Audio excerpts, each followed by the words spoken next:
Salam Bapak Ibu, saudara-saudara sekalian. Nats firman Tuhan yang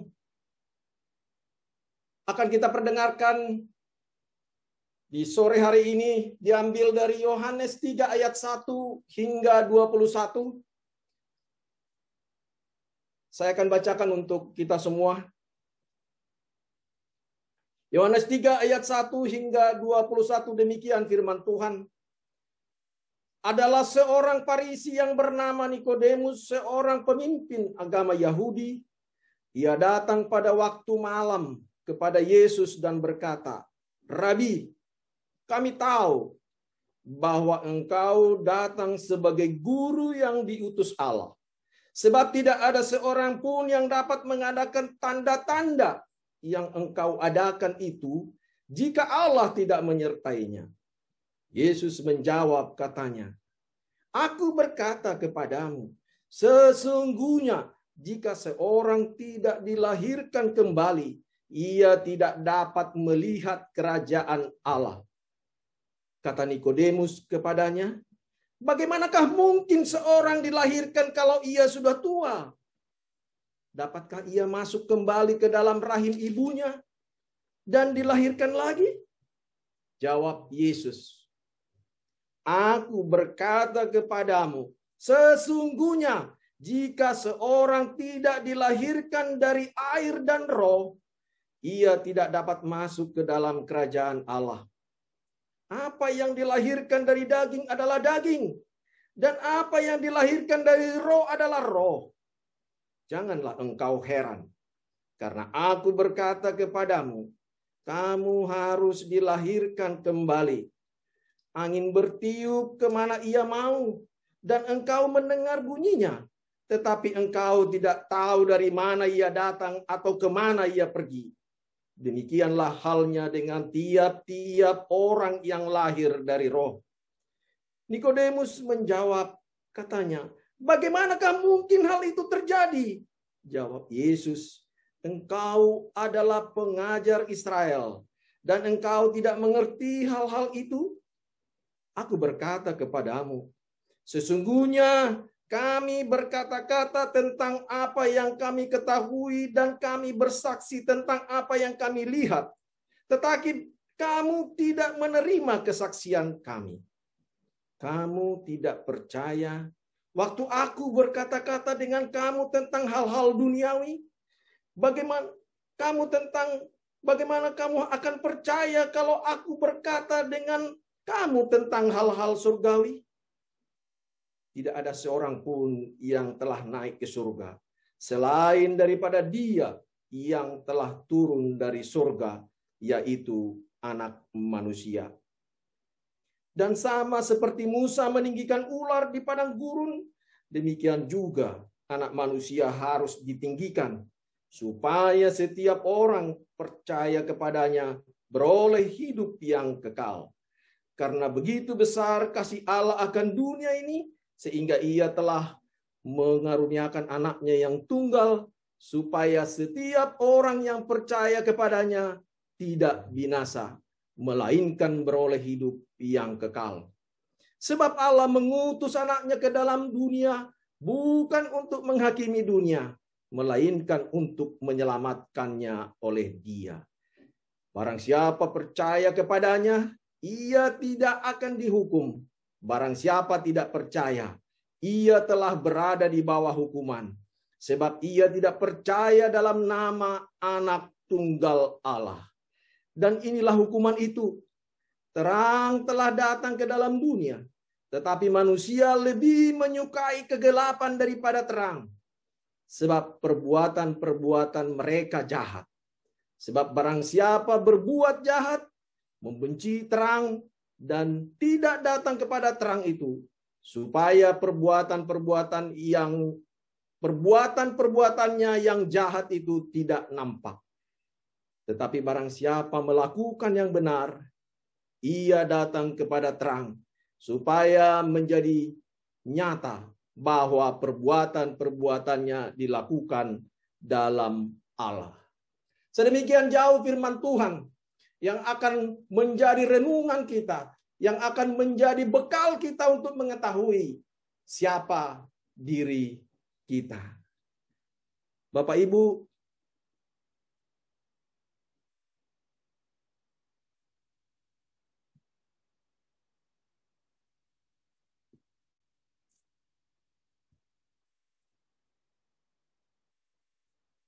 pemberitaan firman Tuhan pada hari ini dengan tema ditemukan, diinjili, lalu dirubah. Bapak Ibu yang terkasih di dalam Tuhan Yesus Kristus, nats yang baru saja kita baca menyatakan bahwa Nikodemus adalah seorang Farisi, seorang pemimpin agama Yahudi, seorang anggota Sanhedrin, mahkamah agama yang disegani dan cukup berkuasa. Ia datang pada malam hari kepada Yesus dan berkata, "Rabi, kami tahu bahwa engkau datang sebagai guru yang diutus Allah." Saudara-saudara yang dikasihi dalam Tuhan Yesus Kristus, mengapa Nikodemus harus datang pada malam hari? Berbagai hal yang dipikirkan oleh Nikodemus. Bisa saja bahwa Nikodemus berpikir pada malam itu mungkin lebih tepat untuk berbicara berdua dengan Yesus. Dan kemudian pada malam seperti itu, dia juga akan menjaga kewibawaan dia sebagai anggota Sanhedrin, mahkamah agama, seorang Yahudi, seorang Farisi yang mengerti kitab suci. Kalau dia bertemu Yesus yang diolok-olok oleh Yahudi, yang ditentang oleh Yahudi, kalau ini sempat tersebar kepada bangsa yang lain, bangsa Yahudi, mungkin saja Nikodemus menjaga hal ini agar tidak tampak. Lalu kemudian dikatakan, "Rabi, kami tahu." Kalau kita lihat dan kita baca nats ini, Nikodemus mengatakan, "Rabi, guru." Dia mensejajarkan dia dengan guru dan pengajar. Saudara-saudara, bisa kita tahu Nikodemus merupakan orang yang mengerti kitab suci. Dia adalah pengajar Israel.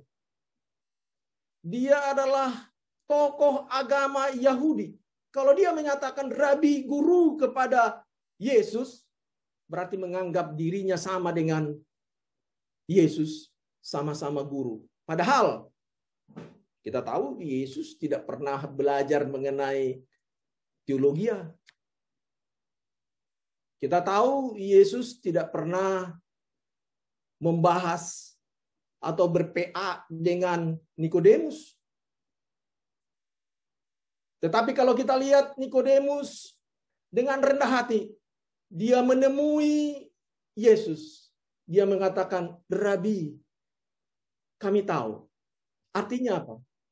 Kami tahu, artinya Farisi, Yahudi, pemimpin-pemimpin agama Yahudi juga tahu.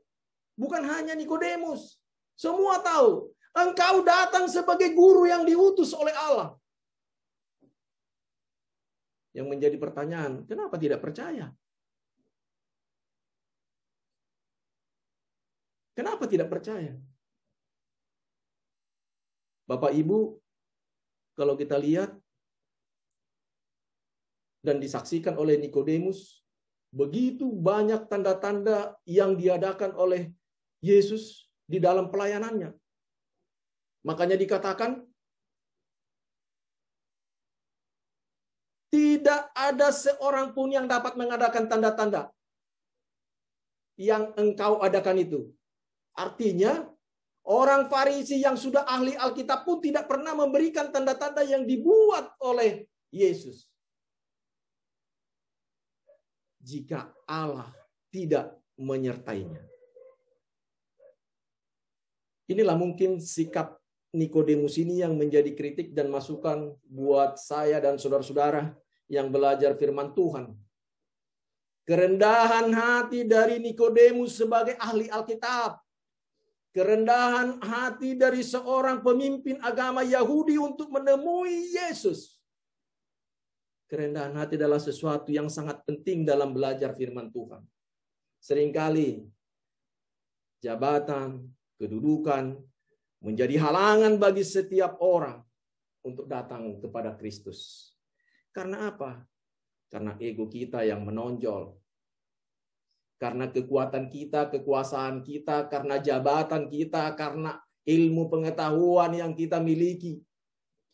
Karena gelar-gelar akademik yang kita miliki. Dan karena ego yang lain yang kita miliki sehingga menghalangi kita untuk datang kepada Tuhan. Ini mungkin sikap yang baik untuk kita contoh.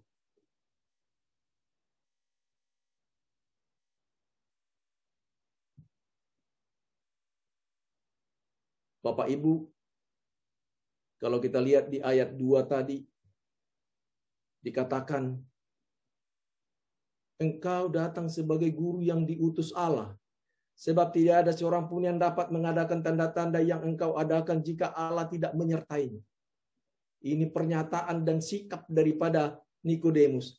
Akan tetapi di ayat 3 ini seakan-akan tidak nyambung apa yang dikatakan oleh Tuhan Yesus kepada Nikodemus untuk menjawabnya. Yesus menjawab, aku berkata kepadamu sesungguhnya jika seorang tidak dilahirkan kembali, ia tidak dapat melihat kerajaan Allah. Pada saat inilah Nikodemus ditemukan Yesus yang sudah mengerti kitab suci dan sudah kehidupan melambangkan kerohanian yang saleh. Akan tetapi dikatakan Tuhan Yesus, aku berkata kepadamu sesungguhnya jika seorang tidak dilahirkan kembali, ia tidak dapat melihat kerajaan Allah. Jawaban Nikodemus sangat menusuk dan mencapai sasaran. Nikodemus ditemukan Yesus. Oleh karena itu, ibu-ibu, bapak ibu dan saudara-saudara sekalian, inisiatif pencarian domba yang tersesat adalah inisiatif Allah. Yesus selalu mau meluangkan waktu untuk menunjukkan jalan keselamatan kepada siapa saja yang mau mendengar. Sekalipun orang itu mempunyai kelemahan-kelemahan. Seperti harus datang malam, harus menghindar dari agar tidak diketahui oleh umum. Dengan demikian, Yesus mengatakan, sekalipun engkau menganggap aku guru, tetapi kalau engkau tidak mengalami kelahiran baru, engkau tidak akan masuk dalam kerajaan Allah. Ibu bapak yang terkasih, Nikodemus lalu berkata, bagaimana mungkin seorang dilahirkan? Saya ini sudah tua. Mana mungkin? Apakah aku harus masuk ke dalam rahim ibuku untuk dilahirkan kembali?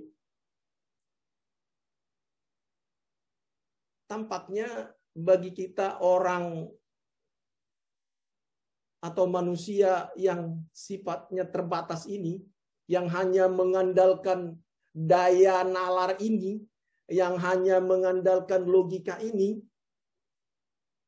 yang punya pengaruh karena latar belakang pendidikan dan lain sebagainya itu, kita sulit untuk menerima pernyataan Tuhan Yesus yang tadi, engkau harus dilahirkan kembali agar engkau dapat melihat kerajaan Allah. Kita akan menjawab, bagaimana mungkin itu? Saya sudah 59 tahun, mana mungkin? Sudah tua begini. Nikodemus mengira bahwa dalam ayat 3 ini Yesus memaksudkan kelahiran jasmani. Jadi pertanyaan ini betul-betul menunjukkan ketidakmengertian Nikodemus. Meskipun Nikodemus kita tahu dia adalah Farisi. Dia adalah ahli Alkitab. Dia juga pemimpin rohani. pemimpin agama Yahudi, anggota Sanhedrin Mahkamah Agama. Tetapi yang hal demikian, bagaimanakah mungkin seorang dilahirkan kalau sudah tua? Dan menganggap bahwa jawaban Nikodemus ini hanya menunjukkan betapa tidak masuk akalnya kelahiran baru bagi Nikodemus. Bahkan kalau kita lihat, Yesus melanjutkan penginjilannya. Nikodemus diinjili. Yesus berkata, sesungguhnya jika seorang tidak dilahirkan dari air dan roh, ia tidak dapat masuk ke dalam kerajaan Allah.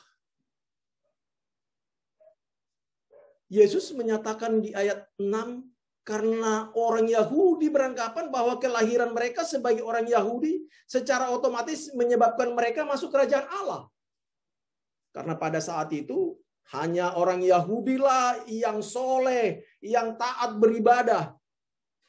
Hanya yang orang Yahudilah, orang Farisilah yang kelihatannya suci. Maka jawab Yesus, aku berkata kepadamu, sesungguhnya jika seorang tidak dilahirkan dari air dan roh, ia tidak dapat masuk ke dalam kerajaan Allah. Apa yang dilahirkan dari daging adalah daging, dan apa yang dilahirkan dari roh adalah roh.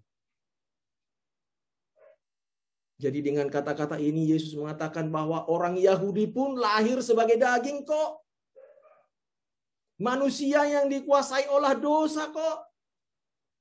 Dan membutuhkan kelahiran baru dari Roh Kudus supaya bisa masuk ke dalam kerajaan Allah. Orang yang dilahirkan oleh roh bukan lagi daging atau manusia yang dikuasai oleh dosa. Tetapi roh, manusia yang dikuasai oleh Roh Kudus.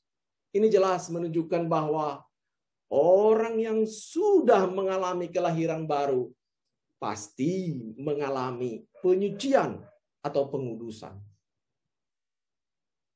Ibu bapak dan saudara-saudara yang terkasih, kelahiran baru memang tidak diperintahkan. Tetapi percaya kepada Yesus adalah sesuatu yang diperintahkan kepada manusia. Ini perlu kita sadari bersama bahwa sekali lagi kelahiran baru memang tidak diperintahkan. Tetapi percaya kepada Yesus adalah sesuatu yang diperintahkan kepada manusia. Janganlah engkau heran karena aku berkata kepadamu, kamu harus dilahirkan kembali. Mungkin saja secara rasio, secara logika, Nikodemus pasti bingung lagi dia. Bagaimana aku dilahirkan kembali? Kemudian dilahirkan dari air dan roh. Di ayat 8 menjelaskan bahwa angin bertiup kemana ia mau, dan engkau mendengarkan bunyinya. Dari ayat 5 mengajarkan bahwa kelahiran baru adalah kedaulatan Roh Kudus dalam bekerja, melahirbarukan. Bukan karena karya manusia.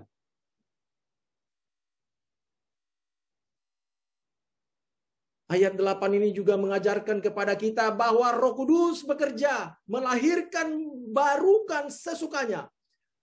Angin bertiup kemana ia mau, dan engkau mendengarkan bunyinya. Roh Kudus bekerja kemana dia mau dan sesukanya. Oleh karena itu, ibu bapak dan saudara-saudara, termasuk saya di dalamnya, tidak bisa menolak kelahiran baru. Pekerjaan Roh Kudus dalam kelahiran baru tidak terlihat dan bersifat misterius. Ini dinyatakan dengan kata-kata, engkau tidak tahu dari mana ia datang dan kemana ia pergi. Nanti ibu bapak boleh bandingkan dengan Pengkhotbah 11 ayat 5. Tadi dikatakan bahwa Roh Kudus yang melahirkan baru sesukanya. Karena pekerjaan Roh Kudus dalam kelahiran baru itu tidak terlihat. Ini dinyatakan dengan kata-kata, engkau tidak tahu dari mana ia datang atau kemana ia pergi. Sekalipun kelahiran baru tidak terlihat dan bersifat misterius, tetapi buahnya terlihat. Ini dinyatakan dengan kata-kata, engkau mendengarkan bunyinya. Engkau mendengarkan bunyinya, itulah hasilnya. Kelahiran baru tidak bisa ditahan. Kelahiran baru tidak bisa ditolak. Bapak, Ibu, saudara-saudara sekalian, Nikodemus masih menjawab. Bagaimanakah mungkin hal itu terjadi? Lalu Yesus mengatakan, engkau kan pengajar Israel. Masa engkau tidak mengerti hal itu? Sebagai pengajar tentunya mengerti mengenai air dan roh. Dilahirkan kembali. Dilahir barukan.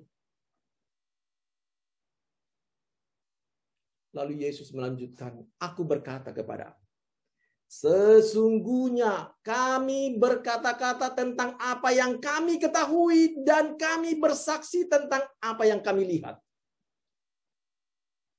Tetapi kamu tidak menerima kesaksian kami.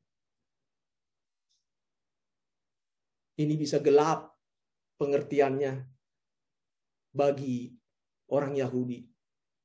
Ini bisa gelap pengertiannya bagi Nikodemus. Karena apa? Karena sudah terhalang oleh hal-hal yang sifatnya pengetahuan. Terhalang oleh hanya mengetahui isi sebatas pengetahuan, akan tetapi tidak sebatas pengenalan akan Allah. Kamu tidak percaya waktu aku berkata-kata dengan kamu tentang hal-hal duniawi. Kamu sudah lihat kok tanda-tanda. Kok nggak percaya? Nyata kok di dunia ini. Yang sakit sembuh, bahkan yang mati dibangkitkan. Kok kamu tidak percaya? Bagaimana mungkin kamu percaya hal-hal surgawi? Ini yang menjadi problem juga buat kita. Seringkali kita hanya mengandalkan cara berpikir kita. Seringkali juga kita hanya mengandalkan kekuatan yang ada pada kita. Dan ini juga yang menghalangi kita untuk lebih dekat kepada Allah. Lebih dekat pengenalan kita kepada Kristus. Tegasnya di ayat 13 ini dikatakan tidak ada seorang pun yang telah naik ke surga selain daripada Dia yang telah turun dari surga, yaitu Anak Manusia. Artinya apa? Yang bisa memberitakan surgawi itu adalah orang yang memang turun dari surga. Nah, ini juga kita jangan terjebak di masa-masa sekarang ini. Banyak teman-teman pelayan kita yang mengatakan yang bolak-balik ke surga dan ngopi bareng di surga, breakfast di surga. Apakah ia mungkin? Makanya kita semakin tekun untuk belajar firman Tuhan.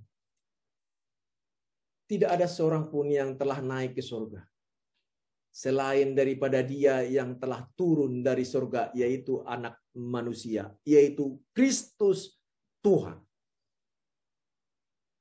Artinya ini akan menghabisi semua pendapat-pendapat yang mengatakan bahwa Dia bolak-balik ke surga. Dan sama seperti Musa meninggikan ular di padang gurun, demikian juga Anak Manusia harus ditinggikan, supaya setiap orang yang percaya kepadanya beroleh hidup yang kekal. Di zaman Perjanjian Lama, ketika banyak yang digigit ular, lalu Musa diperintahkan untuk membuat satu ular dari tembaga di padang gurun, siapa yang melihatnya, dia akan sembuh bahkan terhindar dari gigitan ular yang berbisa. Di zaman Perjanjian Baru, Anak Manusia ditinggikan di dalam salib. Hai, kita-kita orang yang sudah berdosa. Pandang dia, ada di dalam salib itu. Kristus, Juru Selamatmu. Supaya setiap kita yang percaya kepadanya beroleh hidup yang kekal.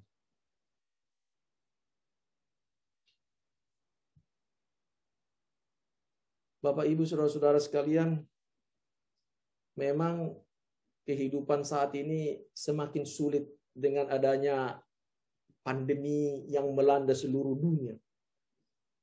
Akan tetapi, kita harus sadar juga bahwa ada kuasa Allah yang mengendalikan bumi dan segala isinya. Saudara dan saya penuh dengan ketakutan dengan pandemi ini. Tetapi jangan berlebihan. Menjaga boleh. Ketakutan yang berlebihan, seakan-akan kita tidak punya Tuhan. Seakan-akan kita lupa kepada Allah pencipta.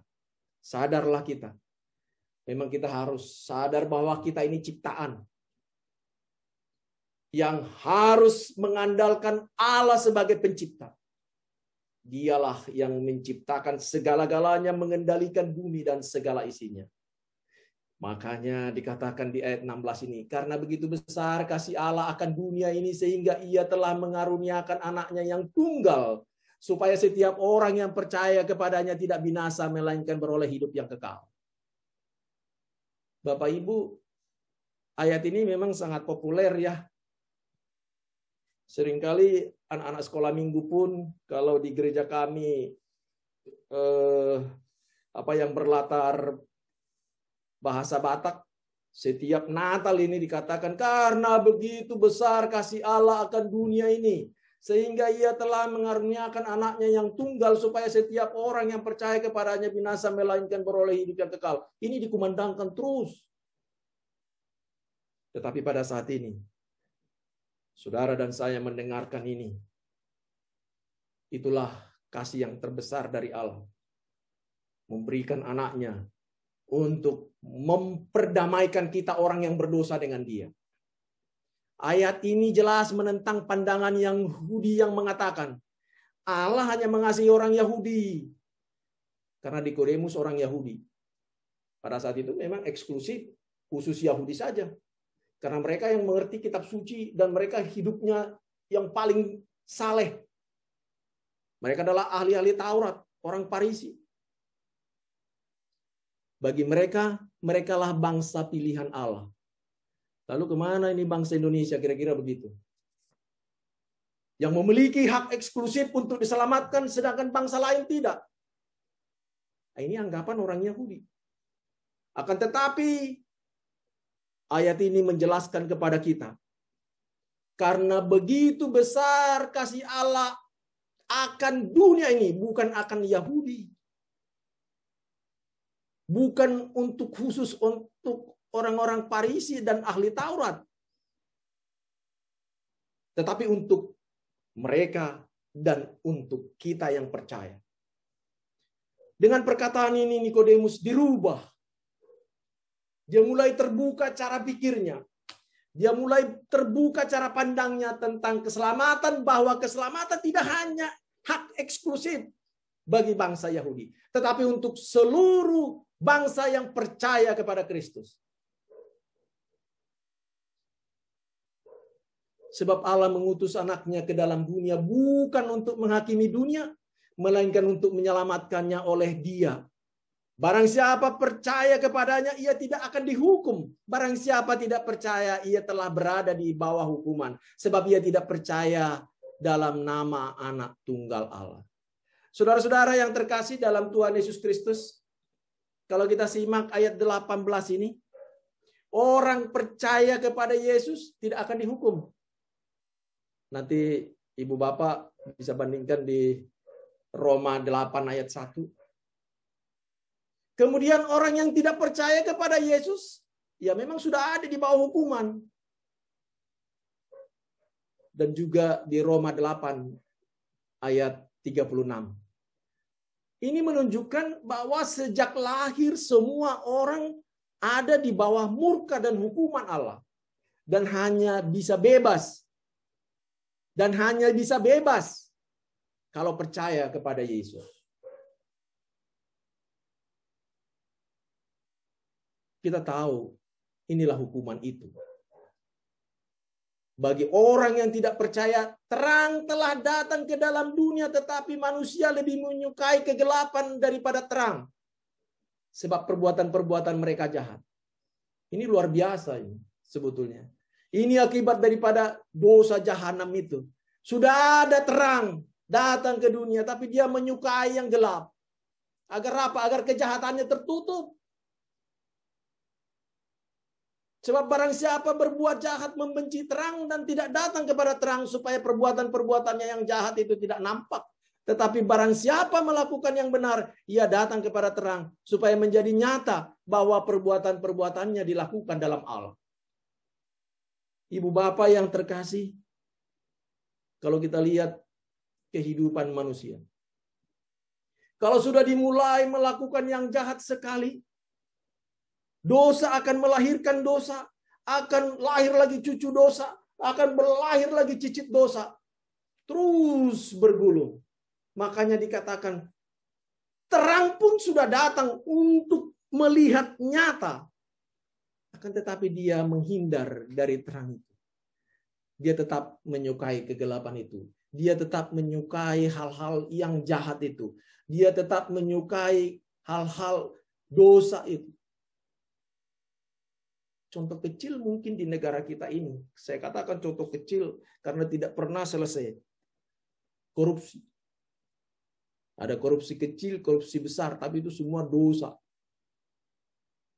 Kalau kita lihat dilakukan sekali, dilakukan 2 kali, 3 kali, dan berturut-turut terus saja korupsi. Terus di dalam kungkungan dosa, kungkungan setan. Pelaku korupsi, kalau kita lihat bukan karena kekurangan. Tetapi itu adalah pekerjaan setan. Pekerjaan iblis. Ibu bapak, saudara-saudara yang terkasih, saya kadang-kadang heran. Melihat seseorang yang melakukan korupsi, melihat posisinya sudah baik. Tidak pernah bersyukur untuk itu. Makanya kalau sekarang ini memang sulit. Kalau kita lihat perkembangan ekonomi. Secara ekonomi, kita tahu banyak teori-teori ekonomi. Teori-teori ekonomi itu selalu mengajarkan konsumerisme. Itu sudah pasti. Karena mengeluarkan yang kecil harus mendapatkan hasil yang besar. Demikian seterusnya. Manusia berpikir untuk itu. Tidak ada hadisnya. Dia akan semakin rakus kalau sudah dikerjakan.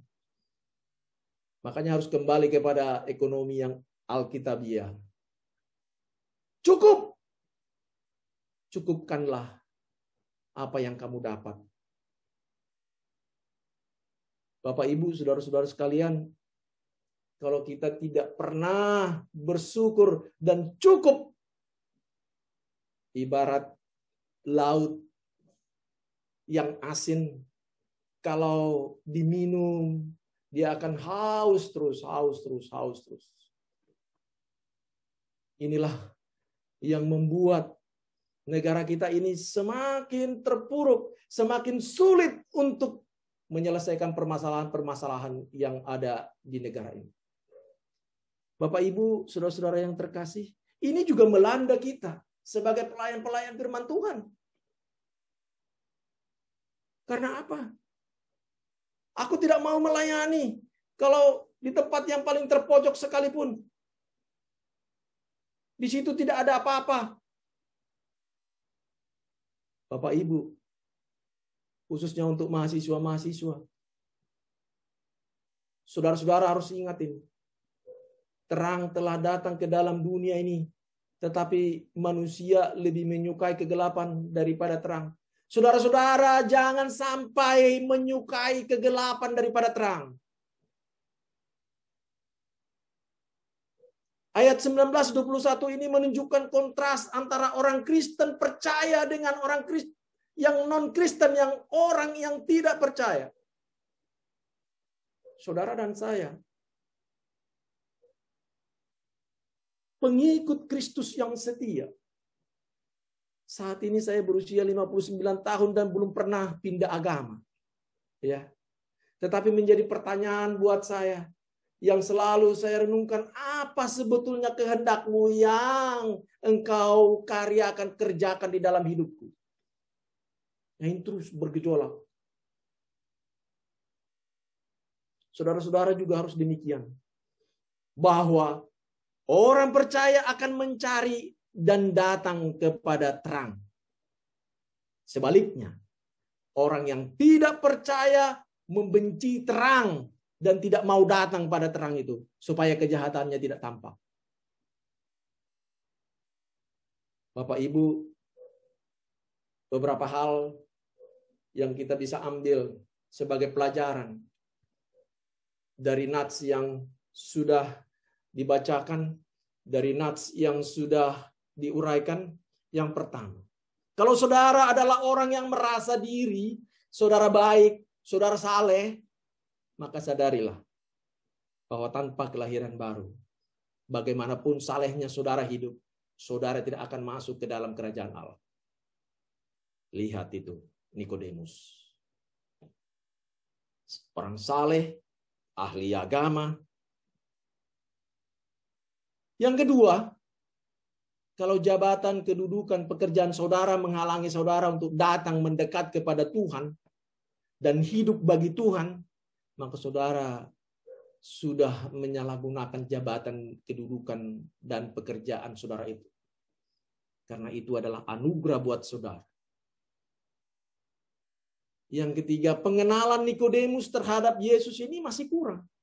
Karena ia hanya mengenal Yesus sebagai guru. Bukan atau belum sebagai Allah. Belum sebagai Mesias. Belum sebagai juru selamat. Mari kita renungkan bersama. Sampai di mana pengenalan saudara dan saya terhadap Yesus. Pelajaran yang keempat yang dapat kita ambil dari nats ini. Kalau saudara adalah orang-orang yang tergila-gila pada tanda, pada mukjizat, maka renungkan baik-baik ayat tersebut di atas. Sebelum saudara disesatkan oleh nabi-nabi palsu, sebelum saudara dinobatkan menjadi nabi yang ke berapa itu ya? 26. Oleh karena itu, saudara hati-hatilah untuk tanda dan mukjizat. Maukah saudara mengorbankan waktu, tenaga, pikiran untuk menunjukkan jalan keselamatan kepada orang lain?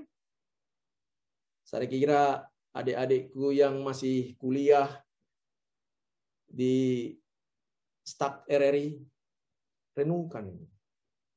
Atau saudara lebih mempersoalkan kelemahan-kelemahannya. Atau saudara acuh tak acuh. Maukah saudara mengorbankan waktu, tenaga, pikiran untuk menunjukkan keselamatan kepada orang lain? Lalu kemudian kita juga belajar dari firman ini. Jangan memberitakan Injil firman Tuhan dengan cara guyonan. Usahakanlah untuk melakukan hal-hal ini dengan serius supaya orang dan saudara-saudara yang saudara Injili itu juga mendengarnya serius. Memang lelucon dalam khotbah kadang-kadang diperlukan supaya orang kafir, ini khusus orang kafir ini leluconnya, orang Kristen KTP, orang Kristen yang masih bayi yang mau mendengar. Nah, itu yang memang banyak leluconnya. Tidak kurang banyak atau tidak sedikit kuasa Tuhan Yesus untuk menggerakkan semua kalau memang perlu lelucon untuk menghibur manusia. Tetapi itu tidak perlu. Tetapi terlalu banyak lelucon bisa menyebabkan para pendengar kehilangan keseriusannya. Ingat, bahwa kita dipanggil menjadi pemberita Injil, kita dipanggil untuk memberitakan firman Tuhan, bukan untuk menjadi pelawak. Ibu bapak, pelajaran yang ketujuh yang kita bisa ambil, khususnya untuk para orang tua. Anak, cucu saudara-saudara, sekalipun lucu dan mungil dan kelihatan tanpa dosa, tetapi ia tetap adalah orang berdosa, yang dikuasai dosa, yang membutuhkan kelahiran baru dari Roh Kudus dan iman kepada Yesus Kristus, supaya bisa diselamatkan dari murka Allah. Karena itu, saudara-saudaraku, orang tua, opung-opung, kakek, nenek, om-om, karena itu banyaklah mendoakan keselamatannya dan memberitakan Injil kepadanya. Kemudian, hal lain yang menjadi pelajaran untuk kita. Kita harus bersyukur dan memuji Tuhan atas hal ini. Karena seandainya kita bisa menolak pekerjaan Roh Kudus dalam melahirbarukan kita, maka kita sebagai orang berdosa akan cenderung tetap berbuat dosa dan tunduk di bawah kendali dosa. Dan pasti menolak kelahiran baru itu. Oleh karena syukurilah karya Roh Kudus yang melahirkan baru bagi kita. Lalu hal lain yang menjadi pelajaran, kalau saudara mendengar, membaca suatu pelajaran firman Tuhan, dan saudara tidak mengerti, coba pikirkan. Seringkali memang kita tidak mengerti, sudah kita baca Alkitab ini berkali-kali. Ya, saya kaget sekali waktu Pak Prof. Joseph Tong mengatakan dia baru 120 kali baca Alkitab, katanya bolak-balik kali dari Kejadian hingga Wahyu. Targetnya dia kurang lebih selama hidupnya ini sebelum dia mati, katanya kalau boleh diizinkan sampai dengan 500 kali. Tetapi yang luar biasa lagi, Dr. Pak itu yang membuat buku Sejarah Penebusan yang sudah almarhum 4 tahun lalu, 3 tahun lalu. Yang luar biasa, Alkitab itu telah dibaca 1.800 kali. Saudara dan saya mungkin itu menjadi motivasi kita untuk membaca firman ini. Kalau kita mendapat kesulitan tidak mengerti, coba pikirkan. Apakah saudara betul-betul tidak mengerti atau tidak mau mengerti? Atau tidak mau melihat? Banyak orang tidak mau menerima pembaharuan Roh Kudus. Karena apa? Otaknya, pikirannya sudah dipenuhi dengan ajaran-ajaran yang bersifat duniawi. Kemudian untuk menutup renungan ini, pelajaran yang dapat kita ambil juga, apakah saudara adalah orang-orang yang maunya hanya mempelajari hal-hal yang mudah, hal-hal yang gampang, dan tidak mau mempelajari hal-hal yang sukar dalam kitab suci? Kalau iya, bertobat. Kita berarti bahwa saudara hanya mau mempelajari sebagian kitab suci. Padahal Tuhan jelas menghendaki saudara dan saya untuk membaca secara keseluruhan kitab suci dan untuk mengerti serta apa? Serta melakukannya dalam kehidupan kita sehari-hari. Ingat juga, kita harus ingat. Bayi yang terus-menerus hanya diberi susu tidak mungkin tumbuh dengan baik. Bayi yang terus-menerus harus disuapi tidak mungkin dia akan berkembang dengan baik. Ia membutuhkan makanan keras. Tuhan Yesus memberkati.